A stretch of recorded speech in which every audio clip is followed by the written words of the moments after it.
going on, guys? Welcome back to the channel. So everybody's been asking what I think of the old Suzuki. So that's what we're going to talk about today. We're going to dive into a in-depth review, really. You know, I wanted to wait till I put a few hours on the motor.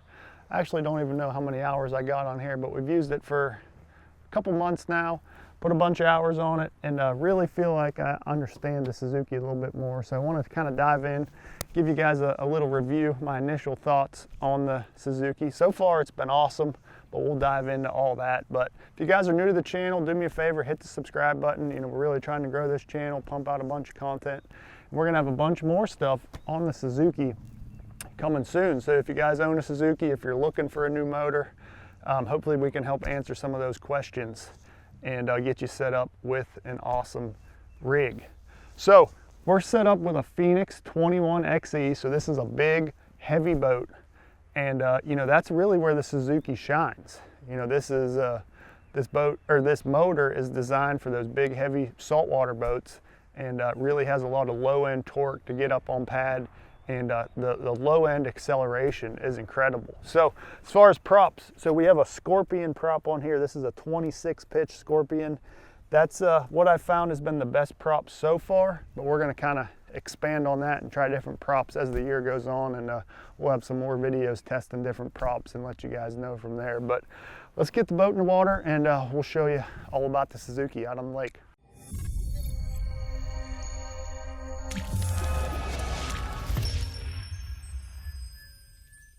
All right, guys, we got her out on the water here. The first thing you notice is how quiet this Suzuki is. So let's get her started up.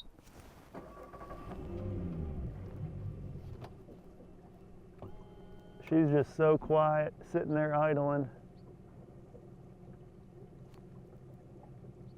Very quiet motor, but so Suzuki is a fly-by-wire motor. So what that means is there's no physical throttle cable. So like your hot foot down here is all electric.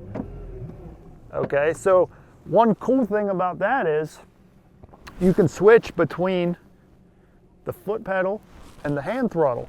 There's a button right here on the hand throttle. You just press this button, okay? And now, this right here, the hand throttle, controls our throttle. So, you know, maybe if you have a long idle zone, no wake zone, and you don't want to have your foot cramped on there, you can switch to the hand throttle, set on there, and then you don't have to worry about driving with your foot.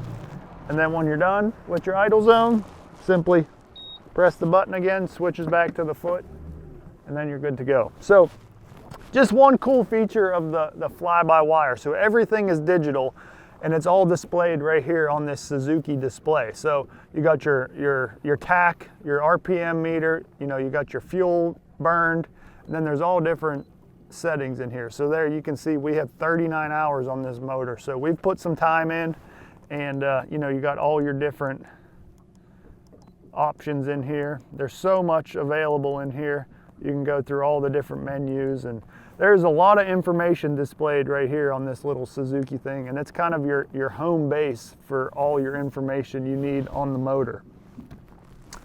So other than that, it's a pretty simple motor. The only other observation that I really have so far, and this may be unique to this boat and you know, a Phoenix setup, but the Suzuki likes to run with the motor higher. So like on my impulse jack plate here, I get my best performance when I keep that motor very high. Basically 3.5 inch above pad is about the lowest that I want to run this motor for performance. It really runs best speed at about 4.5 or even up to 5 inch above pad. You know, it really likes running higher on the jack plate and trimmed up pretty far. So let's get up on pad, go for a little cruise. We'll show you kind of the low end torque and whole shot, kind of low end performance.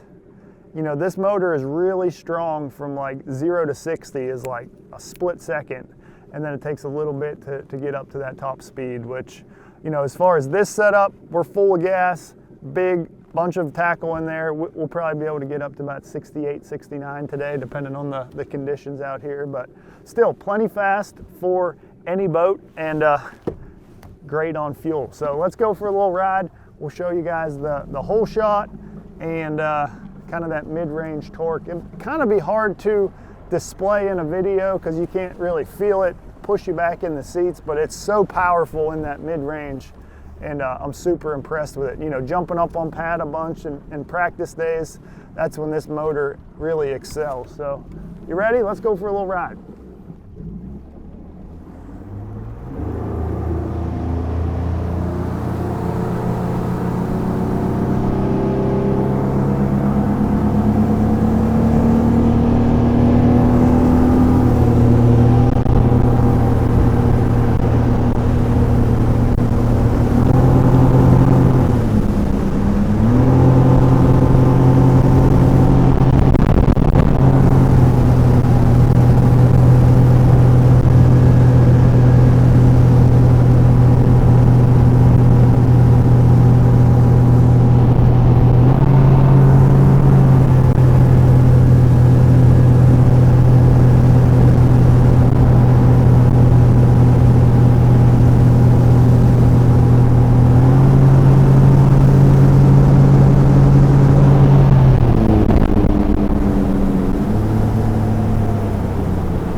Okay guys, so hopefully this video kind of showed you a little bit about the Suzuki. Like I said, it's kind of hard to really show off the Suzuki without being here in person, being in the boat, feeling the power, hearing the Suzuki growl, as I like to call it. You know, when we really get up at the top end, this motor really growls, and it's just a cool sounding motor. You know, for me, the most important thing on an outboard, reliability. First and foremost, I want an outboard that gets me back to the weigh-in, gets me back to the boat ramp every single time. And so far, this Suzuki has been top-notch. It starts every time you turn the key, and you know, it's just awesome outboard motor. Everybody wants to talk about speed, and you know, the elephant in the room, yes, the Suzuki is a little bit slower than the other brands, but at the end of the day, you know, speed is not everything. For me, you know, especially fishing the Bass Pro Tour, I'm not too worried about speed. I want a good riding boat, reliable, and you know, most importantly, good on fuel. With the way fuel prices are these days, you know, having a good motor that doesn't burn you a whole bunch of fuel, just that little bit of savings over the course of the whole year turns into a lot of money. So just a couple things that I really like about the Suzuki so far, and we're like I said, we're going to keep doing some more reviews as the year goes on, as I learn more about the motor, figure out little details, and you know, just kind of go through everything, like, you know, changing the oil. We're going to do some videos on that, changing the gear lube and testing props. We're going to do all sorts of videos on the Suzuki. If you guys have any ideas or requests, drop them in the comments below. But for now, we're going to let this Suzuki growl, get back to the ramp and head on to the house. So appreciate you guys watching. Leave me those likes and comments down below. Don't forget, hit the subscribe button if you haven't already, and we'll see you guys next time.